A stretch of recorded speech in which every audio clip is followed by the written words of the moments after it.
¿Dónde surgen los cómics? La historia de los cómics tienen varios surgimientos. Está el surgimiento japonés, que es usado desde milenios para interpretar muchas de sus mitologías. Fue usado mucho en eso para el Japón. En Estados Unidos ya en sí el cómic naciente empezó alrededor de 1910 con El Hombre Amarillo, que era un cómic de un tipo que en ese momento no se decían palabras, no se escribía, solamente era el dibujo en sí, que mostraba situaciones cómicas cotidianas de los Estados Unidos. Ya listo. Ahora sí. ¿De dónde surgen los cómics? Los cómics surgen de los periódicos de la época de 1910, donde se satirizaba mucho a la gente. Se hacía lo que hoy le llaman la caricatura burlesca de las cosas cotidianas. En vez de ser recuerdos de las personas, hacían historias largas con personajes ficticios. El Hombre Amarillo es un ejemplo de ellos, que aparece jugando golf, fue el primer cómic que apareció. Las tiras cómicas empezaron solamente a presentarse en los periódicos. Después pasaron a las revistas como Funmore Comics, All Star Comics o la DC, que se llama ahora. Ellos crearon otros personajes que más bien eran de detectives y manejaban mucho lo que era cuestión de guerra. La época de los cómics dorada empieza cuando en 1968 se crea Superman y 2 años después Bob Kane inventa Batman. Ahí empieza la verdadera historia del cómics. Ya después empiezan a venir la Edad de Oro que es de DC, la Edad de Plateada que es de Marvel, y una edad que es alrededor de 1975 a 1985, donde el cómic casi muere por una falta de identidad entre ellos y los seres humanos. Esto necesita el cómic. Pero los cómics de Walt Disney y todos esos, ¿qué tanto tienen que ver? Los cómics de Walt Disney, no, los cómics de Walt Disney son apoyo. Y de Warner. Los apoyos de Warner son apoyos más que todo ellos manejaban más que todo la imagen, manejaban mucho lo que era la película, la cinta, pero las revistas les servían de apoyo. En Estados Unidos se lee mucho las revisticas, en Colombia no hay una cultura de cómics ni de leer manga japonesa, nada de eso, nada que sea dibujitos, piensan que solamente es para niños. En Estados Unidos es una cultura, hay la Walt Disney gana millones de dólares vendiendo esos dibujitos, venden en revistas de colores, para pintar, pero en Colombia eso no da ganancia, eso es manejado a nivel internacional. ¿Qué lo atrae de los cómics? Algo que no tiene ni el cine, la magia de hacer lo que uno quiera. Uno en papel puede plasmar lo que quiera, y lo plasma como uno quiera y a un precio bajo. Solamente es coger una hoja y tener un lápiz e imaginarse, sacar su imaginación a volar y pintar, y todo se vuelve realidad. ¿Qué diferencia hay entre la animación, el cómic americano y el japonés? La diferencia es en estilo.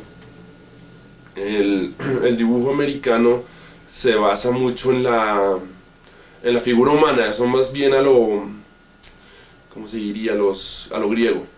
Maneja mucho el arte, cuerpos fuertes, buenas medidas, bien dibujados los rostros, profundidad, forma, mientras que el dibujo manga japonés es más bruto, son de trazos demasiado rectos, los personajes son muy acuerpados, son mujeres demasiado preciosas, ojos redondos. Un punto de la mirada es importante para el cómic japonés, por la forma del manga japonés es la mirada, es más estilizado y que tiene una historia larguísima. Es una historia mucho más larga, desde sus tiempos primitivos ellos han dibujado. Entonces eso es lo que lo cambia completamente al cómic americano. Es una forma de arte completamente para los japoneses. O sea, ¿por qué es un arte para los japoneses esto y no para los americanos?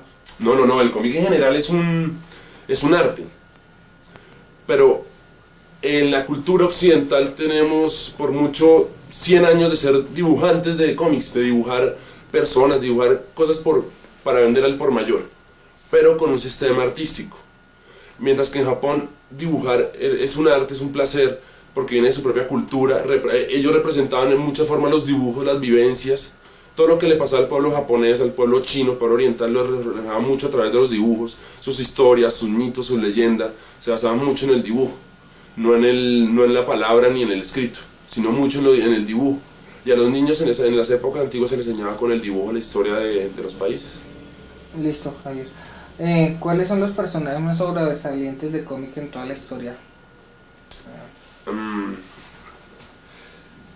Los más sobresalientes.